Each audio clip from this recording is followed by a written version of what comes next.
Hello നമസ്കാരം, എല്ലാവർക്കും xylem teaching എക്സാമിലേക്ക് സ്വാഗതം. നമുക്കറിയാം നമ്മുടെ HSA സോഷ്യൽ സയൻസ് പുതിയ നമ്മുടെ നോട്ടിഫിക്കേഷനൊക്കെ വന്നിട്ടുണ്ട്. നമ്മളെല്ലാം വളരെ ക്രൂഷ്യലായിട്ട് കാത്തിരുന്ന് ഒരുപാട് നാളത്തെ കാത്തിരിപ്പിന് ശേഷമാണ് സോഷ്യൽ സയൻസിൻ്റെ നോട്ടിഫിക്കേഷൻ വന്നത്. ഇനി നമുക്ക് വേണ്ടുന്ന ഒരു കാര്യം എന്ന് പറയുന്നത് വ്യക്തമായൊരു തയ്യാറെടുപ്പാണ്. വ്യക്തമായ തയ്യാറെടുപ്പിലൂടെ കൃത്യമായ പഠനത്തിലൂടെ നമ്മൾ എന്ത് ചെയ്യണം? നമുക്ക് ഈ ഒരു പരീക്ഷ നേടിയെടുക്കണം.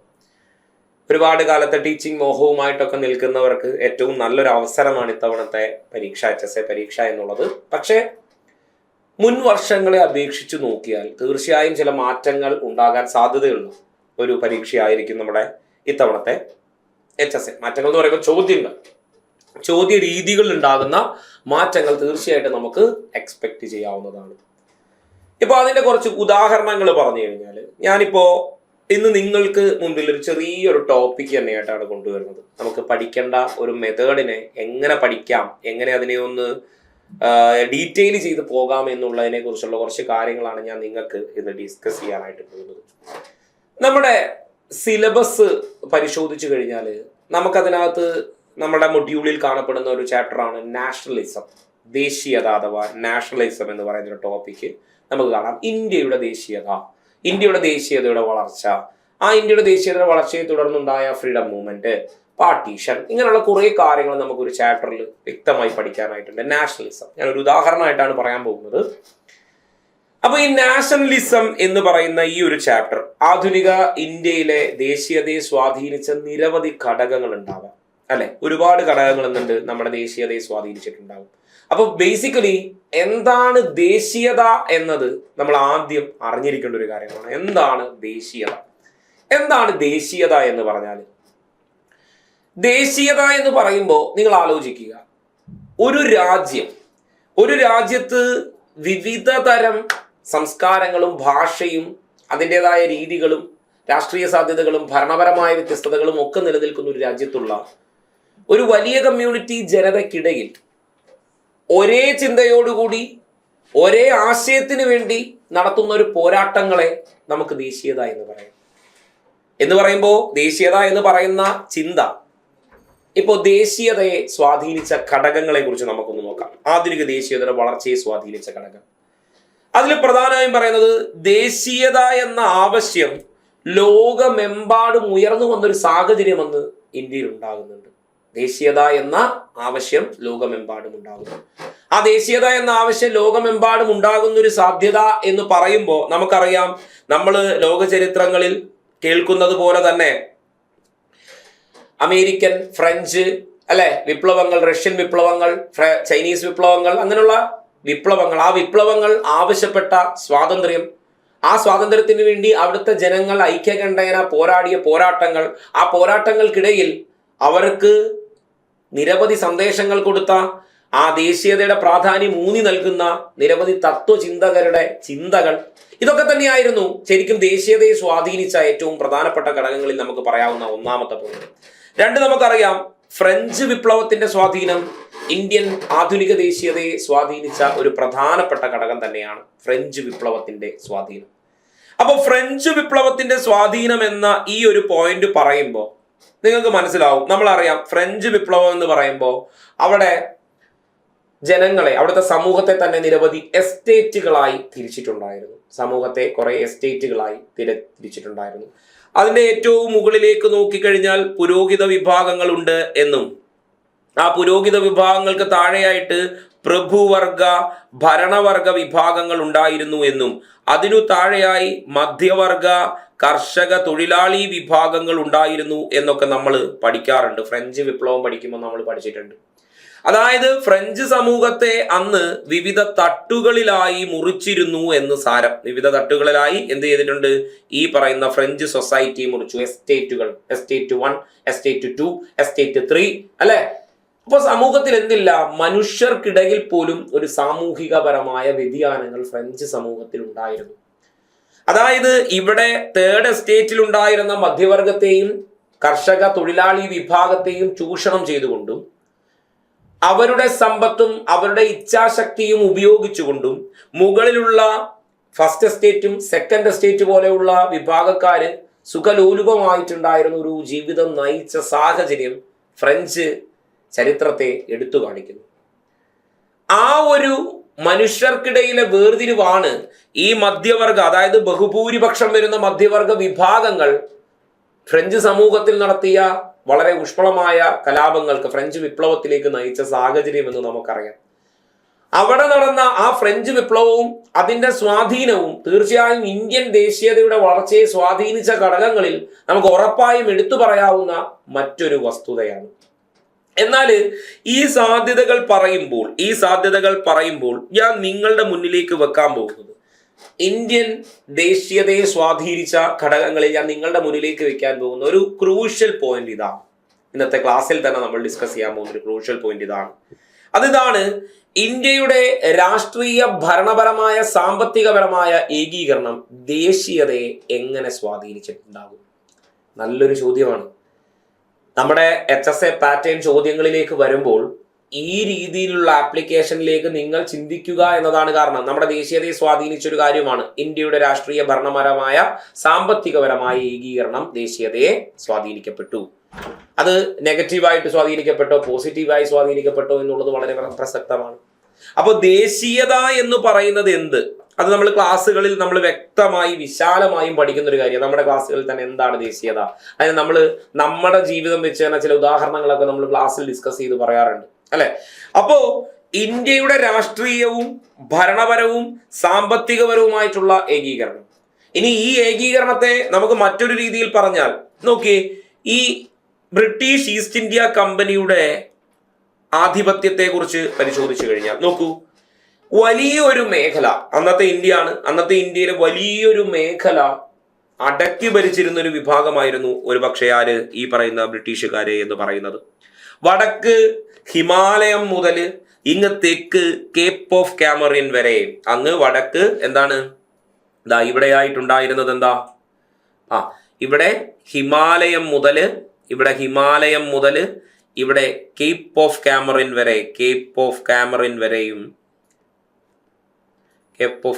വരെയും ഇനി ഇങ്ങ് കിഴക്കുള്ള ഏറ്റവും പ്രധാനപ്പെട്ട നമ്മുടെ അതിർത്തി മേഖല എന്ന് പറയുന്നത് ആസാം ആയിരുന്നു. ആസാം മുതൽ കിഴക്ക് ഇത് മുഴുവനായ അസം മേഖലയാണ്.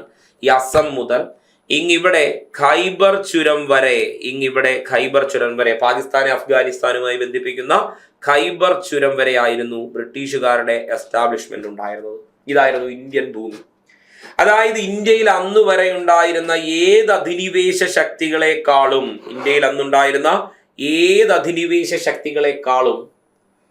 ഇന്ത്യ എന്ന് പറയുന്ന രാജ്യത്തെ അടക്കി ഭരിക്കാൻ ബ്രിട്ടന് കഴിഞ്ഞു. ഇപ്പോൾ ഇന്ത്യയിലേക്ക് കടന്നു വന്നിട്ടുള്ള ഡൽഹി സുൽത്താനേറ്റുകൾ തൊട്ട് നമുക്ക് തുടങ്ങാം, അല്ലെ? അതിനു മുമ്പും അധിനിവേശ ശ്രമങ്ങൾ നടന്നിട്ടുണ്ട്, അല്ലെ? ചോളരും ഇവരും ഒക്കെ ഇങ്ങനെ കുറെ ആൾക്കാർ അങ്ങോട്ടും ഇങ്ങോട്ടും ഇന്ത്യക്ക് അകത്തും പുറത്തുമായിട്ടൊക്കെ സഞ്ചരിക്കുന്നുണ്ടായിരുന്നു. അതിൽ നമുക്ക് പുറത്തുനിന്നുള്ള അഫ്ഗാൻ അധിനിവേശം ഉണ്ടായിരുന്നു, തുർക്കിഷ് അധിനിവേശങ്ങൾ ഉണ്ടായിരുന്നു, അല്ലെ? മുഗൾ അധിനിവേശങ്ങൾ ഉണ്ടായിരുന്നു. ചെങ്കിസ് ഖാന്റെയും അതുപോലെ തന്നെ തിമുറിന്റെയും ഒക്കെ അക്രമങ്ങൾ ഇന്ത്യ നേരിട്ടിട്ടുണ്ട്, കൊള്ളയടികൾ ഇന്ത്യ നേരിട്ടിട്ടുണ്ട്. അങ്ങനെ വിവിധ രീതിയിലുള്ള അക്രമങ്ങൾ സ്ഥിരമായി നേരിട്ടിട്ടുള്ള ഒരു രാജ്യമായിരുന്നു ഇന്ത്യ. എന്നാൽ ഇന്ത്യയിലെ ഇത്രയും വലിയ ഒരു പ്രദേശം അടക്കി ഭരിക്കാൻ കഴിയുക എന്നത് ബ്രിട്ടീഷുകാരെ സംബന്ധിച്ചുള്ള കാര്യം നമ്മൾ നോക്കിക്കഴിഞ്ഞാൽ നമുക്ക് പറയാം, മൗര്യന്മാരെയോ മുഗളന്മാരെയോ ഒക്കെ അപേക്ഷിച്ച് നോക്കിയാൽ ഇന്ത്യയിൽ ഏറ്റവും അധികം പ്രദേശങ്ങൾ അടക്കി ഭരിക്കാൻ കഴിഞ്ഞ ഒരു വൈദേശിക ശക്തി എന്ന് പറയുന്നത് ആര് തന്നെയായിരുന്നു? ബ്രിട്ടീഷുകാർ തന്നെയായിരുന്നു. ശരിയല്ലേ? അല്ലെ? അപ്പോ ഇന്ത്യയിലെ പ്രവിശ്യകളിൽ ബ്രിട്ടീഷ് നേരിട്ട് ഭരിക്കുന്നതായിട്ടുള്ള സ്ഥലങ്ങൾ ഉണ്ടായിരുന്നു. അതുപോലെ തന്നെ അവർ പിടിച്ചെടുത്ത് അവർ വിധേയരാക്കി അവരുടെ അധീശത്വം സ്വീകരിപ്പിച്ചുകൊണ്ട് ഭരിക്കുന്ന നാട്ടുരാജ്യങ്ങളായിട്ടുള്ള ബ്രിട്ടീഷ് പിന്തുണയോടെ ഭരിക്കപ്പെടുന്ന പ്രദേശങ്ങൾ എവിടെ ഉണ്ടായിരുന്നു? ഇന്ത്യയിൽ ഉണ്ടായിരുന്നു. ഇനിയുണ്ടോ? ഈ മേഖലകളെല്ലാം തന്നെ എടുത്താലോ, ഈ മേഖലകളെല്ലാം തന്നെ വ്യത്യസ്തമായ സംസ്കാരങ്ങളുള്ള, വ്യത്യസ്തമായ ഭാഷയുള്ള, വ്യത്യസ്തമായ ഭരണരീതികളുള്ള, വ്യത്യസ്തമായ കാലാവസ്ഥാ സാഹചര്യങ്ങൾ ഉൾക്കൊള്ളുന്ന മേഖലകളായിരുന്നു.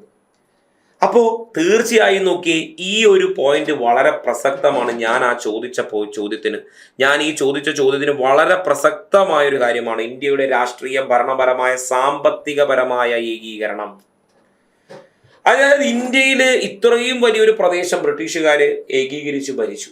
ഇത്രയും ഭയങ്കര ഒരു പ്രദേശം ഏകീകരിച്ചു ഭരിക്കുക. നമ്മൾ നോക്കി, നമ്മുടെ ഇവിടെ നിന്നും ഈ തെക്ക് നിന്നും നമ്മൾ നേരെ വടക്കോട്ടൊന്ന് യാത്ര നടത്തിയാൽ തന്നെ നമുക്കറിയാം വിവിധ ഭാഷകളുള്ളവരാണ്, വിവിധ വേഷങ്ങൾ ധരിക്കുന്നവരാണ്, വിവിധ സാംസ്കാരികതയെ പുലർത്തുന്നവരാണ്, വിവിധ തരം ഭരണരീതികളെ അക്സെപ്റ്റ് ചെയ്യുന്നവരാണ്. അതേപോലെ തന്നെ എന്താണ്, ഇവരുടെ കാലാവസ്ഥകളിൽ പോലും അതിനനുസരിച്ച് തന്നെ മനുഷ്യരുടെ രൂപത്തിലും ഭാവത്തിലും വരെ നമുക്ക് എന്താണ് ഇവിടെ നിന്നും മുകളിലോട്ട് പോയി വന്നു കഴിഞ്ഞാൽ നമുക്ക് വ്യത്യാസം കാണാം. ഇനി ഇതേപോലെ തന്നെ നമ്മൾ കിഴക്ക് നിന്നും നേരെ നമ്മൾ താണ്ടി ഈ പടിഞ്ഞാറൻ ഭാഗത്തേക്ക് വന്നോട്ടെ, ഇവിടേക്ക് വന്നാലും എന്താണ്, അങ്ങ് ആസാം മുതൽ നമ്മൾ ഈ ഖൈബർ ചുരം വരെയും വന്നാലും മനുഷ്യന്റെ രൂപത്തിലും ഭാവത്തിലും കാലാവസ്ഥയിലും ജീവിത സാഹചര്യങ്ങളിലും ഭാഷയിലും സംസ്കാരത്തിലും എല്ലാത്തിലും തന്നെ എന്തുണ്ട്, വ്യത്യാസങ്ങളുണ്ട്. അങ്ങനെ വ്യത്യസ്തങ്ങളായിട്ടുള്ള ഈ പ്രദേശങ്ങളെ ഏകീകരിച്ച് ഭരിക്കുക എന്ന ഒരു രീതി ബ്രിട്ടീഷുകാർ അവലംബിച്ചു. പക്ഷേ ബ്രിട്ടീഷുകാർ ഇന്ത്യയിൽ അവതരിപ്പിച്ച ഭരണരീതി എന്ന് പറഞ്ഞാൽ നമ്മൾ പറയുന്നത് ഇവിടെ എല്ലാം അവര് ഏകീകൃത ഭരണം നടത്തി എന്നതാണ്. ഇവിടെ എല്ലാം നമ്മൾ അവരെന്ത് നടത്തി എന്നാ പറഞ്ഞത്, ഏകീകൃത ഭരണം നടത്തി എന്നാണ് പറഞ്ഞത്. ഏകീകൃത ഭരണത്തിന്റെ നടപ്പിലാക്കൽ. അപ്പോൾ ഏകീകൃത ഭരണം നടപ്പിലാക്കി എന്ന് പറയുമ്പോൾ നിങ്ങൾ നോക്കിയേ, ഇപ്പോൾ ഒരു ക്ലാസ്സിൽ നിങ്ങളെല്ലാവരും കൂടി ഇരിക്കുക, നിങ്ങളെല്ലാവരും ക്ലാസ്സിലിരിക്കുക, എല്ലാവരും ഒരുപോലെ പഠിക്കാൻ പറ്റുന്നവരായിരിക്കും, അല്ലെങ്കിൽ എല്ലാവർക്കും ഒരേപോലെ മനസ്സിലാക്കാൻ പറ്റുന്നവരായിരിക്കണമെന്നില്ല. അപ്പം ഞാൻ ക്ലാസ്സിൽ വന്ന് നിങ്ങൾക്ക് ക്ലാസ് എടുത്തുകൊണ്ടിരിക്കുമ്പോൾ നിങ്ങൾക്ക് ഓരോരുത്തർക്കും എന്താണ് അത് മനസ്സിലാക്കാൻ ടൈമിന്റെ വേരിയേഷൻസ് എന്തായാലും ഉണ്ടാവും, എല്ലാവർക്കും ഉണ്ടാവും ഇല്ലേ? ചിലർക്ക് പെട്ടെന്ന് മനസ്സിലാവും, ചിലർക്ക് പതുക്കെ മനസ്സിലാവും, ചിലർക്ക് മനസ്സിലായാലും ഒന്നും കൂടി ഒന്ന് കേൾക്കണമെന്നുണ്ടാകും. അങ്ങനെ ഓരോരുത്തരുടെയും പഠന രീതികൾ എന്ന് പറയുന്നത് വ്യത്യസ്തമാണ്. ബുദ്ധിയുടെ കാര്യത്തിൽ ആർക്കും വ്യത്യസ്തതയൊന്നുമില്ല, ഹാർഡ് വർക്കിന്റെ കാര്യത്തിലും ആർക്കും വ്യത്യസ്തമൊന്നുമില്ല, എല്ലാവരും ഒരുപോലെ കഷ്ടപ്പെടുക തന്നെ വേണം. പക്ഷേ ഈ ഒരു കാര്യത്തിൽ വ്യത്യാസമുണ്ട്. ചിലർക്ക് ചില കാര്യങ്ങൾ പഠിക്കാൻ കുറച്ച് സമയം കൂടുതൽ വേണം, ചിലർക്ക് എഴുതി പഠിച്ചാലേ മനസ്സിലാവും, ചിലർക്ക് അത് വായിച്ച് പഠിച്ചാൽ തന്നെ ഓക്കെ ആയിരിക്കും, അങ്ങനെയുണ്ട്. അപ്പോൾ വ്യത്യസ്തങ്ങളായ ഒരു സ്റ്റഡി മെത്തേഡ് ഫോളോ ചെയ്യുന്ന ആൾക്കാരാണ് നിങ്ങൾ അല്ലെ? അപ്പോൾ നിങ്ങൾക്ക് ഈ ഒരു ക്ലാസ്സിൽ ഞാൻ നിങ്ങളുടെ അടുത്ത് വരികയാണ്, ക്ലാസ്സിലേക്ക് ഞാൻ നിങ്ങളുടെ അടുത്ത് വരുമ്പോൾ നിങ്ങളുടെ അടുത്ത് നിങ്ങളെ ഏകീകരിച്ച് ഭരിക്കാൻ വരുന്ന ആൾ ഞാനാണ്, പഠിപ്പിക്കാൻ വരുന്ന ആൾ ഞാനാണ്. ഞാൻ അവിടെ ഇരിക്കുന്ന ഏറ്റവും വേഗത്തിൽ മനസ്സിലാക്കാൻ കഴിയുന്ന ഒരു വ്യക്തിയെ മാത്രം നോക്കിയിട്ട് പഠിപ്പിച്ചുകൊണ്ടിരുന്നാൽ ക്ലാസ് ഇൻട്രസ്റ്റ് ആവുമോ? തീർച്ചയായിട്ടും നിങ്ങൾക്ക് എന്തുണ്ടാവും, നിങ്ങൾക്കിടയിൽ കംപ്ലൈന്റ് ഉണ്ടാവും. നിങ്ങൾ പറയും അദ്ദേഹം വന്നിട്ട് ഇങ്ങനെ പഠിപ്പിച്ചിട്ട് പോകുന്നേ ഉള്ളൂ, ഒന്നുകൂടി പറഞ്ഞിരുന്നില്ല, അവിടെ ചെയ്യുന്നില്ല. ചില ആൾക്കാർക്ക് മനസ്സിലാവും, അവരെ മാത്രമേ നോക്കി പഠിപ്പിക്കുന്നുള്ളൂ, ഇങ്ങനെ പറയില്ലേ? ഈ പ്രശ്നങ്ങൾ എവിടെ ഉണ്ടായിട്ടുണ്ട്? ഇന്ത്യയിൽ ഉണ്ടായിട്ടുണ്ട്. ഇന്ത്യയിലെ വിവിധങ്ങളായ മേഖലകളിൽ ബ്രിട്ടീഷുകാരുടെ പ്രധാനപ്പെട്ട വരുമാനം എന്ന് പറയുന്നത് നികുതി തന്നെയായിരുന്നു. ഇന്ത്യയുടെ വിവിധ ഭാഗങ്ങളിൽ അവർ നികുതികൾ നടപ്പിലാക്കി. പക്ഷേ ഇന്ത്യയിലെ കാലാവസ്ഥാ സാഹചര്യങ്ങൾ വടക്ക് നിന്ന് തെക്കോട്ട് പോയാലും കിഴക്ക് നിന്ന് പടിഞ്ഞാറോട്ട് പോയാലും വ്യത്യസ്തമാണ്. കാര്യം എന്താ, നമുക്കിപ്പോ ഈ പറയും പോലെ തന്നെ നമുക്ക് അറിയാം, നമുക്ക് തെക്കു പടിഞ്ഞാറ് മൺസൂൺ വരുന്ന സമയത്ത്, തെക്കു പടിഞ്ഞാറൻ മൺസൂൺ വരികയാണ്, ജോഗ്രഫിയാണ്. വരുന്ന സമയത്ത് നമ്മുടെ ഇന്ത്യയുടെ ഈ ഭാഗങ്ങളൊക്കെ തന്നെ എന്താണ്, മഴയില്ലാതിരിക്കുന്ന സമയമാണ്. പക്ഷേ ബ്രിട്ടീഷുകാർ ഏകീകൃത ഭരണവും അവരുടെ സ്വന്തം ലാഭേച്ഛ മാത്രം നോക്കുമ്പോൾ അവർ രണ്ട് മേഖലയിൽ ഒരേ കൃഷി ഇറക്കിയാൽ പറ്റുമോ? ഇന്ന ഉൽപ്പന്നം തന്നെ ഇന്ത്യയിലെ എല്ലാ ഭാഗത്തും ഞങ്ങൾക്ക് ചെയ്തു തരണം എന്ന് പറഞ്ഞാൽ ഒരിടത്ത് മഴ കൂടുതലാണ്, ആ കൃഷിക്ക് അത്രയും മഴ വേണ്ട, അവർക്ക് ഉൽപാദനം എന്താവും, കുറയും. പക്ഷെ അവരുടെ നികുതി കുറയ്ക്കുന്നുണ്ടായിരുന്നോ? ഇല്ല. അപ്പോ അത്തരം ഡിസ്പാരിറ്റികളുടെ ഒരു വലിയ കൂമ്പാരം ഉണ്ടായെടുത്ത് നിന്നും ഉയർന്നു വരാൻ പോകുന്ന ഏറ്റവും ബേസ് ആയിട്ടുള്ള, അതിൽ നിന്നും വളർന്നു വരുന്ന ഏറ്റവും ബൃഹത്തായിട്ടുള്ള ഒരു ആശയമായിരുന്നു ദേശീയത എന്ന് പറയുന്നത്. അത്രയ്ക്ക് ബൃഹത്തായിട്ടുള്ള, അത്രയ്ക്ക് വൈഡനായിട്ടുള്ള ഒരു കോൺസെപ്റ്റ് ആയിരുന്നു എന്ത്, നാഷണലിസം അഥവാ ദേശീയത. അപ്പൊ ദേശീയതയെ സ്വാധീനിച്ചത് ഞാൻ കുറേ കാര്യങ്ങൾ, ഇപ്പൊ 1-2 കാര്യങ്ങൾ ഞാൻ നിങ്ങൾക്ക് ഇവിടെ പറഞ്ഞു. നമുക്ക് യൂട്യൂബ് വീഡിയോ ആണ്, എന്നാലും നിങ്ങൾക്ക് ആ കോൺസെപ്റ്റ് മനസ്സിലാക്കാൻ വേണ്ടി ഞാൻ പറഞ്ഞു തന്നതാണ്. അപ്പൊ എനിക്ക് ഒരുപാട് കാര്യങ്ങൾ എന്തായാലും എന്ത് ചെയ്യാൻ പറ്റില്ല, ഇന്നത്തെ ഈ ഒരു സെഷനിൽ പറഞ്ഞു തീർക്കാൻ പറ്റില്ല. പക്ഷേ ദേശീയതയെ നിങ്ങൾ ചിന്തിച്ചു തുടങ്ങേണ്ടത് എവിടാണെന്ന് ചോദിച്ചാൽ ഇവിടെ നിന്നും ചിന്തിച്ചു തുടങ്ങണം. അപ്പോൾ ഞാനിപ്പോ ഈ പറഞ്ഞു തന്നത് ദേശീയതയെ സ്വാധീനിച്ച ഘടകങ്ങളൊക്കെ തന്നെ ഞാൻ നിങ്ങൾക്ക് പറഞ്ഞു തന്നു. ഇന്ത്യയുടെ സ്വാധീന മേഖലകൾ അല്ലെങ്കിൽ ബ്രിട്ടീഷ് അധീന മേഖലകളെ കുറിച്ച്, വടക്ക് ഹിമാലയവും തെക്ക് കേപ്പ് ഓഫ് കാമറൂനും പടിഞ്ഞാറ് ഖൈബർ ചുരവും കിഴക്ക് അസമുമായിരുന്നു എന്ന് ഞാൻ പറഞ്ഞു തന്നു. മൗര്യന്മാരെയും മുഗളന്മാരെയും അപേക്ഷിച്ച് നോക്കിയാൽ ഏറ്റവും വലിയ പ്രദേശം ഏകീകരിച്ചു ഭരിച്ചിരുന്നത് ബ്രിട്ടീഷുകാരായിരുന്നു എന്ന് പറഞ്ഞു അല്ലെ? അതിൽ അവർ നേരിട്ട് ഭരിക്കുന്നതും അല്ലാത്തതുമായ പ്രദേശങ്ങൾ ഉണ്ടായിരുന്നു എന്ന് പറഞ്ഞു. ഈ മേഖലകളെല്ലാം തന്നെ അവിടുത്തെ സംസ്കാരത്തെയും ഭാഷയെയും ഭരണരീതിയെയും കാലാവസ്ഥയും ഒക്കെ തന്നെ വ്യത്യസ്തീകരിച്ചു. അവിടെ എല്ലാം ബ്രിട്ടൻ ഒരു ഏകീകൃത ഭരണം നടപ്പിലാക്കി. അവിടെ ഉണ്ടായിരുന്ന ഡിസ്പാരിറ്റികൾ, അപ്പോൾ ഇന്ത്യയിലെ വിവിധ ഭാഗങ്ങളിലുള്ള ആൾക്കാര് പരസ്പരം വിനിമയം നടത്താനും അവർ പരസ്പരം അറിയാനും വേണ്ടിയിട്ടുള്ള ഫെസിലിറ്റികൾ ഇന്ത്യയിലേക്ക് കടന്നു വരുന്നുണ്ട്. വാർത്താവിനിമയ സൗകര്യങ്ങൾ വരുന്നുണ്ട്. അതിലൊക്കെ ബ്രിട്ടീഷുകാരുടെ സ്വാധീനമുണ്ട്. റെയിൽവേ അടക്കമുള്ള വികസനങ്ങൾ വന്ന് ഗതാഗത സൗകര്യങ്ങൾ ഇന്ത്യയിൽ മെച്ചപ്പെട്ടപ്പോൾ ഇന്ത്യയുടെ ദേശീയതയുടെ വേഗത വർദ്ധിപ്പിക്കുന്നതിന് കാരണമാകുന്നുണ്ട്. അതൊക്കെ എന്താണെന്നുള്ള ഡീറ്റെയിലിംഗ് നമുക്ക് നമ്മുടെ ക്ലാസ്സുകളിൽ ഡിസ്കസ് ചെയ്തു പോകാം. അപ്പോൾ ദേശീയത എന്ന സ്വാധീനത്തെക്കുറിച്ച്, ദേശീയത എന്ന ആശയത്തെക്കുറിച്ച് നമ്മൾ മനസ്സിലാക്കേണ്ട അടിസ്ഥാനപരമായ കുറച്ച് കാര്യങ്ങൾ എന്ന് പറയുന്ന ആ പോയിന്റുകളിൽ നിങ്ങൾ എന്ത് ചെയ്യണം, നോട്ട് ഡൗൺ ചെയ്യുക. എന്തൊക്കെ ദേശീയതയെ സ്വാധീനിച്ചിട്ടുണ്ട്? ഞാൻ ആദ്യം തന്നെ കുറച്ച് കാര്യങ്ങൾ നിങ്ങൾക്ക് സ്ക്രീനിൽ കാണിച്ചു തന്നിരുന്നു.